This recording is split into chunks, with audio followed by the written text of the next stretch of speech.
He was diagnosed with ALL leukemia at 6 months. London was 7 years old. They told us it's acute lymphoblastic leukemia. Megan was diagnosed at 3 years old with an inoperable brain tumor, seizure disorder, and she is legally blind due to nerve damage. I'm looking forward to try to live life to the fullest, basically. Trying to run and have fun and without thinking something's gonna hurt me or something like that.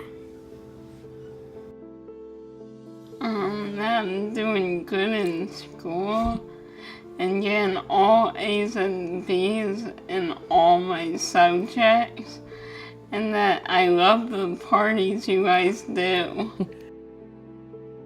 Just seeing my son go to school, I get excited over the littlest things. Just to see him interact with other kids, something he was never able to do. For example, them saying, oh, he wasn't going to be able to walk to a certain age, and he walked 1.5 years before he was able to even walk. Or them saying he was going to have a speech problem when now he can't stop even talking. Just little things like that. That's a blessing to know that, when it could just be thrown at you and you just still got to keep your hopes up. It's just seeing him just have a normal life. Honestly, that's the best thing.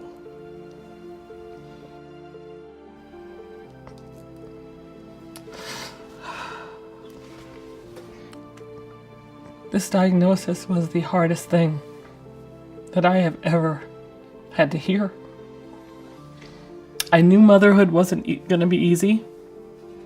I knew it would have a lot of joys, but I knew that it would have a lot of struggles. But you're never prepared to hear them tell you that they think your daughter has a brain tumor. You're never prepared to hear that cancer diagnosis. I just associate cancer with death, honestly. So when she said that, I didn't hear anything else.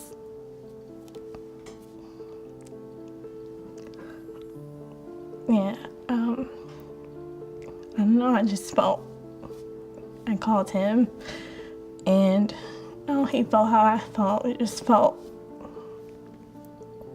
hopeless at the time. And when you hear that your child has something that you couldn't prevent, I couldn't protect her. I felt helpless. I felt like it had to be something I'd done wrong. One thing that people don't necessarily understand is that when you get a diagnosis of cancer, it takes control of your life.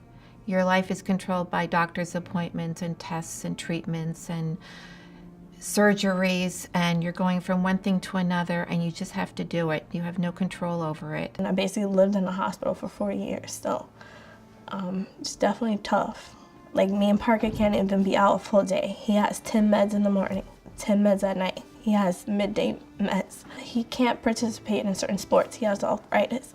It's very frustrating, honestly, but we're just trying to be positive about the situation because, like I said, it could be far worse. I remember complaining about bills prior to London's diagnosis, and I remember saying, I gotta get another job. I already had 2 jobs, so how am I gonna get another job? And to stop everything. Quit both of my jobs, so I had to be a parent to a sick child. When you're at the hospital, you don't want to really worry about that. You don't want to think about the bills. You don't want to think about anything but how your child's feeling and when you're going to go home. But at the same time, you're wondering, if you don't get the bills paid, will you have a home to go to? I had to start thinking, I have a job, I have work tomorrow, what am I gonna do? If I don't go to work, I don't have insurance. If I don't have insurance, how is my son gonna get treatment? Even the smallest amount of assistance has more impact with the family than anyone would ever really understand. So that small assistance goes so much further, not just, again, from a dollar standpoint, but from an emotional support standpoint, that people who are dealing with it really do understand that there are others out there who care about them and are there to help them and support them. Andrea helped out a lot because in that moment you're not thinking of anything else. So like I said, we stayed in the hospital 1 year. So eventually I couldn't go back to work. I had to quit my job. So just knowing that you know, my rent was taken care of or my bills were taken care of, my car to get around, medical expenses. I couldn't imagine dealing with my son's illness and worrying about, you know, finances. The foundation provided assistance, financial assistance for us when I was struggling, and in the beginning of London's treatment, I didn't have money. I had to quit my job to take care of her, so I didn't have any type of financial support, and they gave a big check to help us. And that's what I believe our relief does. I believe it takes care of the bills, it takes care of those essential expenses so that parents and families can focus on their child and on getting well. So we ask each and every one of you to help us make those goals and to move us forward to our other events throughout the year. Our holiday giving program is very important. We assist families around the holiday times to help them get through the holiday season.